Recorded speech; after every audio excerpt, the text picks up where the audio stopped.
Hey there, my name is AJ Pickett and I make videos about role-playing games, and lots of them. I upload twice a week with a live stream every weekend. You can also find me on Subscribestar, Patreon and Discord, Facebook and Twitter. Also, there is an option to join the channel as a member, and I welcome any questions you have in the comment section below. As always, if you like this video or this channel, hit the like button if you'd be so kind, and subscribe. It's been a long time since I posted an exploration video, but while on the subject of spiders and the Spider Queen Lolth lately, it's only fitting that we take a deeper look into everything there is to know about the layer of the Abyss called the Demonweb. It is necessary, before we pack our bags and grab our 10-foot poles, to first hit the lore books and track the history of the Demonweb in print, because it is the final location at the end of a famous series of 7 adventure modules set in the world of Greyhawk, which starts off with a series of raids by hill giants covered in modules G1 to G3 called Steeding of the Hill Giant Chief, Glacial Rift of the Frost Giant Jarl, and Hall of the Fire Giant King, all published in 1978 and written by Gary Gygax himself.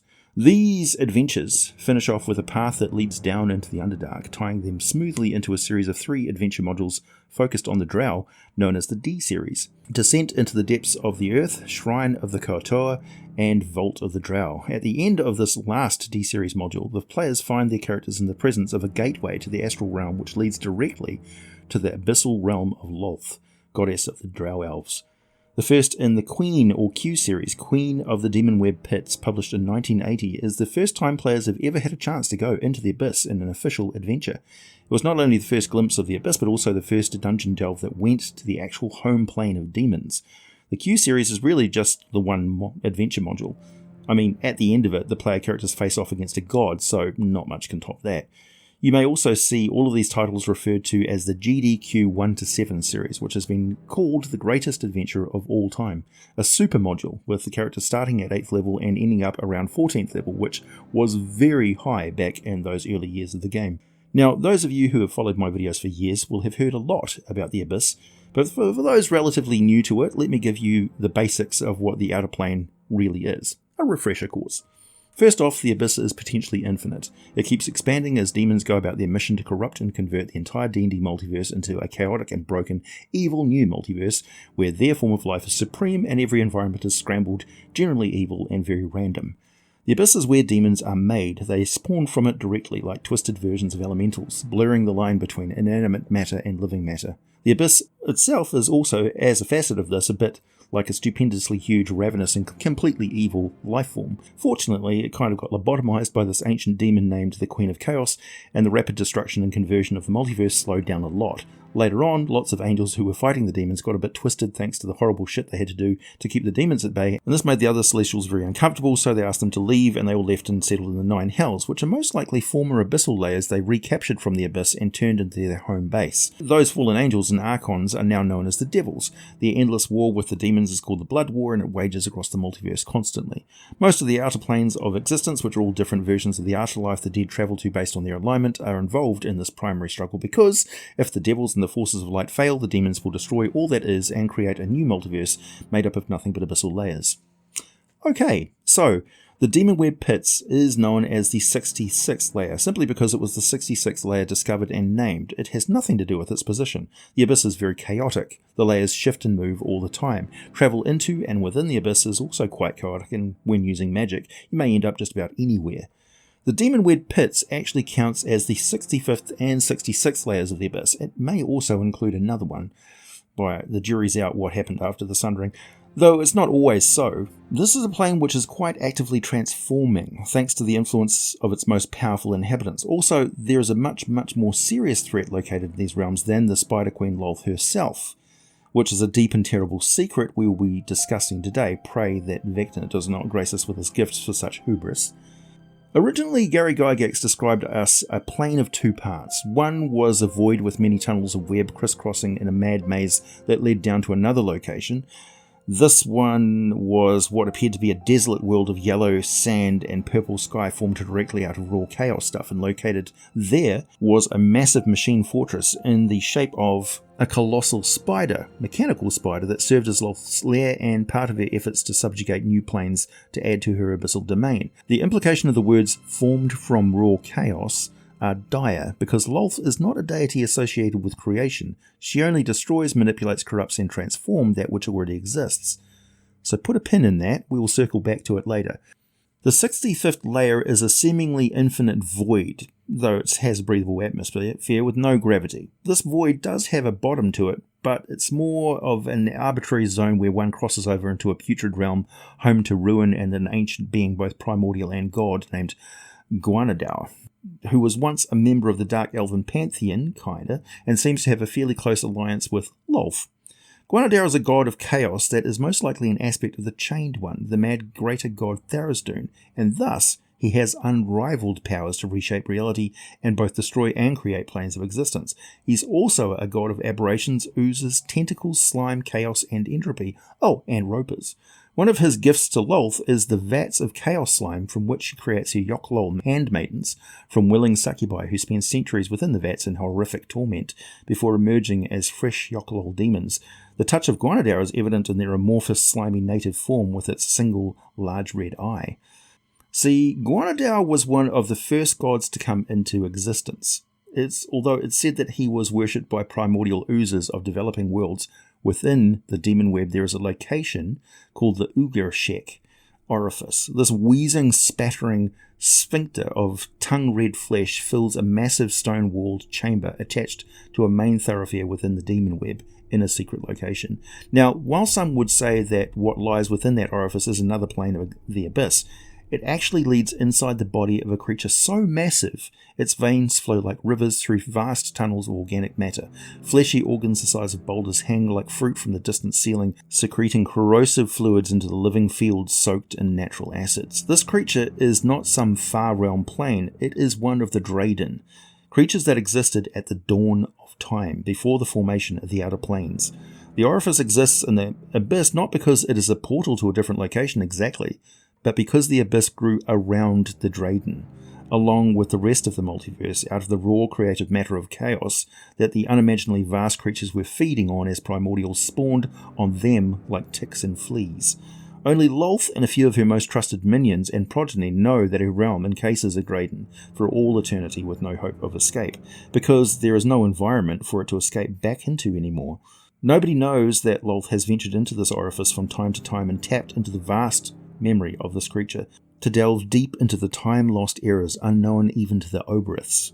In exchange for this knowledge, Ugarshek has a promise from Lolth that if she ever finds any more of his race elsewhere in the multiverse, she will inform the being where they are. This is just one of the secrets of the Demonweb pits. Would you like to know more? Well, grab a beverage, sit back and get comfortable. We've only just begun to get deeply nerdy. I may as well read just directly from the Fiendish Codex Horde of the Abyss. It has a few locations of interest that, post-sundering, are more or less the same as they were when this book was first printed. The Black Fen. Lolth uses this desolate, mountain-ringed material plane swamp as a breeding ground for some of her foulest experiments. You see, the Demonweb pit is not just a plane, it's also a planar nexus that has portals to all sorts of different places. It's like it pulls in bits and pieces of the forgotten multiverse. Cypress trees choked with moss and creepers form natural highways in the muck, which extends about 100 miles in all directions, so it's a chunk of a plain. Plants are lush but possess an unwholesome hue. Seer City is a doorway off Lolth's Demonweb that leads to a kingdom of Seer City upon an obscure material plane world somewhere in the multiverse. The portal opens to reveal an overgrown woodland, and before that, a well-manicured garden surrounding a beautiful turreted castle situated atop a small hill. It's idyllic. The sky above is locked in an artificial twilight, the sun always tucked away behind a dark bank of clouds. A community of just under 100 elves, calling themselves the Faerzress, command this castle, bolstered by an impressive army of hobgoblins, gnomes, and trolls. The neutral evil elves, led by the ambitious Duke Ælfric, make slaves of the world's dwarves, orcs, and kobolds, but greet visitors warmly with promises of a feast in their honour. The haughty Pharisees of Seer City claim that their remote location makes each visitor a cause for celebration. Duke Ælfric and his cunning consort Maraven, a female elf rogue, recently negotiated a truce with Lolth after an invasion that lasted nearly a decade. They must have put up a tremendous fight. Ælfric seeks to undermine Lolth and enthusiastically supports any of her enemies, donating minor magic items to the cause and even standing by during initial forays. As the characters grow more and more powerful, however, Aelfric always betrays them in hope of currying favour with Lolth. There is the Crystal Towers of the Oculals, an immense chunk of rock ensnared in the Demonweb bursts with huge crystal shards, giving this web-walled chamber a subterranean feel. Looming towers of purple crystal stand atop stone edifices, and the fortress is home to 9 demonic handmaidens of Lolth, who have been ordered to protect the section of the Demonweb and the numerous portals to other worlds found wherein. Identical crystal towers in other regions of the layer house additional cabals of Yoclols. Their locations are largely secret. Drow sometimes bring particularly potent captives to the Yoclols to ensure that their confessions reach the ears of Lolth herself. Accordingly, each crystal tower comes equipped with a fully operational interrogation chamber. The Den of the Acolytes is a stone rectory plucked from the material plane which houses about 3 dozen clerical acolytes of Lolth, ranging from 6th level to aspirants to 18th level matriarchs. These fanatics have dedicated their lives, what's left of them, to serving the Spider Queen, and they are not afraid of dying in that service, fully expecting to be reincarnated as Yoclols. The area is administered by one of Lolth's lieutenants, an inflexible sadist named Laird Nolu. The gluestick clerics who study and scheme here dare not disobey her cruel and inventive instruction. The emblem of Abragard is a wide brazier at the centre of a cylindrical stone chamber which holds a 5-pointed stylistic metal star about the size of a round steel shield. The symbol rests in a shallow pool of black blood drawn from the cooling corpse of Abragard, the primary evil deity upon the world of Guldur, which Lolth subjugated decades ago and is in the process of drawing permanently into the Demonweb as a distinct layer of the Abyss. See, that's something she does as well. There's also a town that from one of the material worlds that she's been pulling into the Abyss lately. The emblem of Abragard houses the only remaining traces of the Creator's divinity, bathing the chamber in wicked energies. Arelhe Sinlu, a portal of the Fane of Eclavdra, leads directly to the ostentatious temple of Lolth overlooking the drow city of Arelhe Sinlu, deep below a mountain range in Eclav's home world. The city rests within a vast chamber called the Vault of the Drow. Sounds familiar, and is home to evil creatures such as the Illithid, Rakshasas, and Troglodytes. Sneaking through the well-attended temple will prove extremely dangerous, but access to the sordid markets and arcane secrets of Relhe Sinlu might just be worth the risk. The Fane of Eclavdra is a huge natural cavern with an intricately carved basilica roof serving as a major anchor for the Demonweb. The 3-towered citadel also houses nearly 100 accomplished Dark Elf warriors and clerics who serve Eclavdra, the ruler of Lolth's forces on that layer. Eclavdra's chambers dominate one of the structure's 3 towers, but the cleric's business keeps her away from the complex more than 70% of the time. When in residence, though, she usually lounges upon a throne sitting atop a 30-foot tall stone pyramid, scolding her inferiors for their indolence while at the same time bolstering their enthusiasm for the worship of Lolth and the defence of the Demonweb. Istivin is one of Lolth's most ambitious recent stratagems, involving an attempt to draw the human city of Istivin, that's the one, and eventually the surrounding countryside and the world into the Demonweb. Doing so meant aligning with several tribes of hill, frost, and fire giants, as well as underdark denizens such as Kotoa, bugbears, and troglodytes to cause unrest on the surface world that would confuse things and leave Istivin's heroes on unsure footing. Eclavdra herself earned her patron's admiration as the architect of this intricate scheme, running the operation out of the dark elf city Eredhe Sinlu, also connected in the Demonweb as mentioned. But the nexus of the abyssal incursion came in Istivin, which found itself enveloped in a black magical hemisphere that brought it partially into the abyss. That would be terrifying.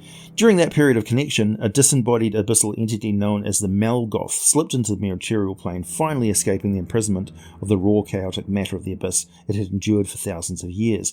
Once a powerful Oberth, the Malgoth was tracked down upon the hunting fields of Spirak on the 72nd layer of the abyss by a consortium of 7 demon lords. This defeat helped to mark the rise of the Tanari in the centuries following the retreat of the Queen of Chaos. Bizarre shadows and tragic coincidences now haunt the so-called City of Shadows, whose marquise recently vanished and whose citizens totter on the nervous edge of revolt against his distrusted wife. The character of the Malgoth has become the character of Istivin itself, and the city grows more desperate and violent by the day. Although Lolth's Istivin plot ultimately failed, temporarily bringing Eclava out of favour again, the Spider Queen keeps a doorway into the city, in part out of curiosity regarding the abyssal entity currently inhabiting it. A spear. Oberth is never something to waste. The door opens into an alley off the city's central Queltane Square and allows passage back to the Demonweb only to those who use the gate to get to Istvan through there in the first place, keeping anyone who accidentally stumbles upon the portal from entering the Abyss, thankfully. The Labyrinth of Arachnid is a doorway that opens into the corner of a 100-foot square stone chamber illuminated by a film of phosphorescent purple fungi coating the walls and ceiling. Twigs, dried bones, and scattered rags litter the sandy floor, and 5 identical doors mark the opposite wall. These doors lead to a bewildering maze in which Lolth breeds new kinds of spiders and spider amalgamations. The maze has no known exit and doesn't touch upon the surface of the material plane world from which it was carved and excavated. It's been literally taken away from the prime material universe. Lolth's servants sometimes release prisoners into the labyrinth to slake the hunger of the maze's bizarre, spidery inhabitants and mutations. Prominent enemies of Lolth, who by resistance or charisma cannot be destroyed, often find themselves exiled to Lolth's prison, a tiny flat world with a diameter of about 2,000 yards. 5 small suns glow through the surrounding inky starfield, ranging in colour from red to white. A huge bone colossus guards several caged prisoners of interesting character. And that's just one of the little demi-planes within the webs. One doorway on the Demonweb opens into a wide valley nestled between tall, sharply pointed mountains resembling stalagmites on the defeated material plane world of Guldor.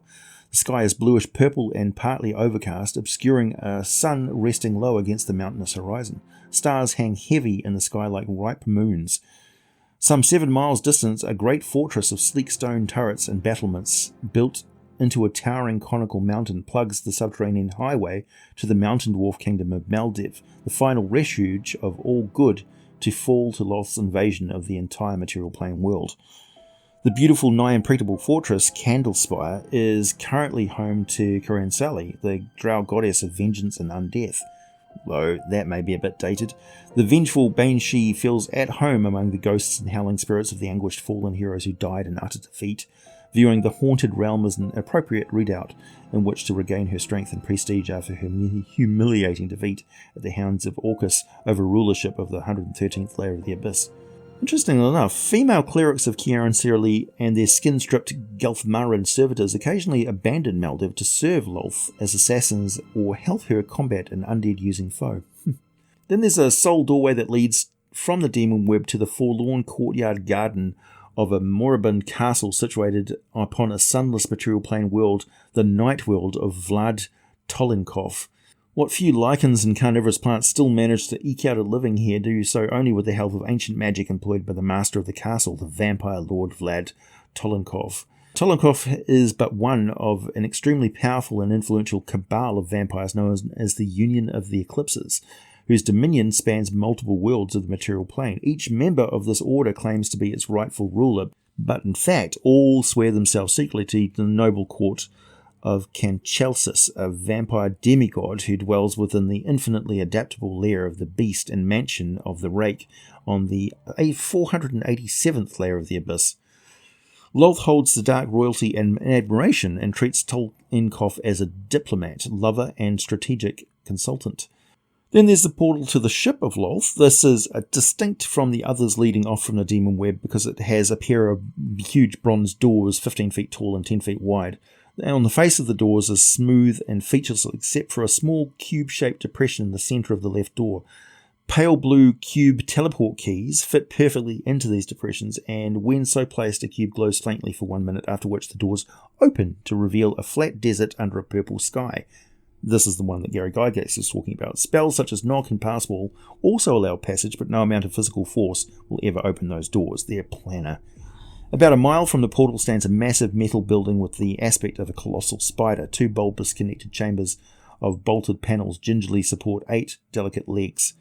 The ship, a fortress in its own right, is the dwelling place of Lolth herself on occasion, and doubles as a vessel of war on the occasion of decisive incursions into the domains of the Spider Queen's enemies. The myth of most Underdark cultures suggests that priceless treasures and deadly traps pack the innards of the vehicle, which is also thought to house a black dragon and a white dragon, several savage humanoids, a dozen Yoklols, and numerous drow retainers and servitors who see to Lolth's every need. Elsewhere we have the Venom Sphere, a lens, a massive globe of flesh and metal sloshes with every movement, seeping a syrupy poisonous liquid about a marble floor of this large chamber. Characters bearing an 8-pointed bronze star teleport key, including Eklava, Geshug and other lieutenants, can command the sphere to focus on any location on the material plane, which it does so by spinning in a succession of different directions while remaining fixed in place, kind of like a gyroscope. Then suddenly the movement stops and the sphere's surface seems to grow an organic window that reveals a perfect image of the desired location. Lolth and her agents spend a lot of time within the Demonweb using the Venom Sphere lens to screen candidate worlds for possible invasion. Oh, and there is the wreck of the Faraday Queen. Oh, this one's juicy. I was just going to mention this in the Arania video, but it was a bit obscure. The wreck is a 140-foot long sea vessel of human design, has been drawn into a little used corner of the Demonweb hanging amongst the webs. The ship's bow proclaims itself the Faraday Queen, but it's obviously been centuries since the ship was anywhere near water. It is currently the home of a small colony of 8 Aranias who seek to serve Lolth but who have not yet made an impression strong enough to linger in the Spider Queen's memory. A ship's logbook rests among the scattered treasure claimed by the Arania headman. The journal suggests that the human crew initiated something called the Barbatos device while out on the open sea and were immediately transported to the foggy raw chaos of the Abyss, from whence the ship was plucked to become part of the Demonweb. No traces of the device exist, but mentioning it in the presence of a Klavdra or Lolth is sufficient to earn an immediate death sentence. They clearly know of the plane-spanning artifact and might have once possessed it, but it now rests in the hands of a rival demon lord. We don't know which one. There are countless other locations of interest. I could rattle off weird encounter locations all day, but on with the lore. The webs of the plane are not secreted by gigantic spiders, as you would think. They are formed from the raw stuff of chaos. The fact this matter is disturbingly organic should concern you, certainly, but also it has a tendency to bring with it little specks of flotsam from the multiverse which collect in messy knots of the webbing within the vast void. One such speck may resolve itself from the noxious grey mist of this place as travellers move across a huge strand of web as wide as the Golden Gate Bridge and hundreds of times as long. As details emerge, it turns out it's the bones of an ancient dragon, its type unclear. So large that there's a small community of fiendish ettercaps and giant spiders infesting it, a village of pods within a cloud of webbing spun between its enormous ribs. Its skull the size of a small fortified keep, its fangs forming a Stonehenge-like circle that channels draconic power from deep below. And if one were to flee down one of the many web strands that hang down from here, from the dark mist emerges a massive, broken and jagged landscape composed completely of webs, broken chunks of some ancient stone ruin, and thousands of dragon skeletons. Thousands of them. Those who live here have many names for it, but probably the most dire is the Bebelith's Rest. If you know what a Bebelith is, you will know why this is terrifying. According to the self-appointed experts of all things cosmic, the Bloods of Sigil, City of Doors, the Demonweb pits are a vast void in the shape of an inverted cone full of the peculiar organic web material, in which the Demon Queen Lolth has been busy ever since she got kicked out of the pantheon of the elves for her unspeakable crimes and betrayals. They say ever since she got there, dark elven souls have been making a case in the webs, and Lolth has been peeling all sorts of demon lords and dark gods, turning stag on each of them in turn as she gets what she wants. Though none of them seem to have the dark on exactly what she wants in the long run except more power and revenge. Any Burke in the cage will tell you that there are some ladies in the multiverse you do not get anywhere near if you know what's good for you. The Lady of Pain, Pale Knight, the Raven Queen, and Lolth. Some Bloods will tell you that the Demonweb pits were Lolth's proper lair, and then they changed as Lolth had moved location to a deeper dimension within the Abyssal Plains, leaving the Demonweb an even more desolate and ruinous place of lost nightmares. Or perhaps she was just returning something to its rightful owner in exchange for the power she gained from it. It can be a little bit confusing for many. It very much appears that Lolth actually created an entirely new plane of existence inside the Abyss, maybe many of them, and just moving her domain from one location to another. So now there is a river of souls which flow through the old layer and into the new one. The geography of the new Demonweb pits was very much different to the void and the webs she left behind. The new location was a plain of rocks with chasms and rocky gorges, pits and craters all over the place, as if it had been bombarded by meteors or some catastrophic war was taking place, exterminating any native life forms. One can encounter one of the countless giant petrified spider bodies that litter this plain. I mean, these are huge. There's forests of petrified spider legs, along with sheets of webbing covering every outcrop and tumbled ruin. Sinkholes and burrows all over the place, housing numerous different types of spiders, including song spiders, which spin webs that sing. They've got they're long, bloated and elongated looking spiders. There's also an account of a creature which looked like a drider, except a bit more extended and thin, that was capable of excreting webbing from its back legs that snared the soul of the victim, because it was actually feeding on the souls of loyal petitioners who were headed on their way to Lolth. You see, even in the Drow's afterlife, one is not safe. You're constantly tested by the goddess. There is a sky which has a dim red sun during the day, and at night 8 bright red stars shining up above. This is all due to a well-known era called the Silence of Lolth, which took place in the Year of Wild Magic in 1372 Dale Reckoning. This was when Lolth finally had all her preparations in place and underwent a time of hibernation for about a year as experienced on the prime-material plane, where all of her clerics and priestesses stopped being able to call on her for their spell magic, and a time where all the other Dark Seldarine pantheon took advantage of the power vacuum to madly jostle for more followers among the Drow. Lolth didn't bother informing her mortal followers before she went into this divine coma, which may or may not have been the wisest thing to do, considering the desperation of her followers led them to travel to her home plane in order to find out what happened to her, and this clued an enemy into attacking and badly wounding her while she was incapacitated. But Lolth is never truly defenseless, of course. When Lolth emerged transformed, she then set about a grand scheme that basically drew the other gods of the Drow into a deadly game. Literally a game. A web of lies and concealed intentions that saw several gods killed and others transformed, and Lolth inflicting severe damage on the power of the goddess Eilistraee. Even Gwynedau got involved. An elven high magic ritual was cast that attempted to sever the Drow that did not worship Lolth from their link to the underdark faerzress energy, which would have been fatal, which had some unexpected results, such as Corellon welcoming a bunch of Dark Elf souls back to Arvandor. Unprecedented. It was a time of massive upheaval in Drow society. It had a massive transformative effect on the outer planes, due to their beliefs. And now there was a river of souls flowing directly to Lolth City, an iron citadel in the infinite web. Lolth stood atop a dais in the temple on a pyramid with webs on the walls. Her realm is both Demonweb and a world of her own making, with the influence of her worshippers reflected in the many bizarre geographical features and strange creatures that inhabited it, such as the song spiders and Twedentia and the Soul Reaver, and there's a mountain of eyes. But this has proven to be a temporary state of Lolth's domain, perhaps just a reflection of her war of supremacy. Now, after the Second Sundering, she has more or less returned to the Demonweb pits. She's once more returned to the Demonweb pits, which is once more full of horrors, secrets, potent artifacts, and many, many enemies of Lolth who now languish in horrific torment, lost in a shrouded void of lurking death and despair. I will have a lot more information on Lolth for you very soon, and probably some more features of her realm in a video coming to you shortly. I certainly hope you enjoyed this foray into the Abyss with me. Oh, one last little note. When Lolth became supreme goddess of the Drow once more, Lolth tried to destroy Gwynedau, but she quickly refrained from attacking him, as she saw glimpses of an entity possibly older than Ao, and a mortal danger to herself. I imagine that gave her good reason to have a few uneasy moments contemplating an absent-minded aspect of Tharizdun kicking around in the dismal caverns beneath her own divine domain. And just imagine the implications of a conflict between Lolth and Vecna, or even better, an alliance. Please hit the like button if you made it this far, subscribe if you like what I do, check out my Subscribestar or Patreon for links for the full scripts for these videos, buy some Teespring merchandise if you want to wear something cool, wear your geek with pride, and as always, thanks for listening, and I'll be back with more for you very soon.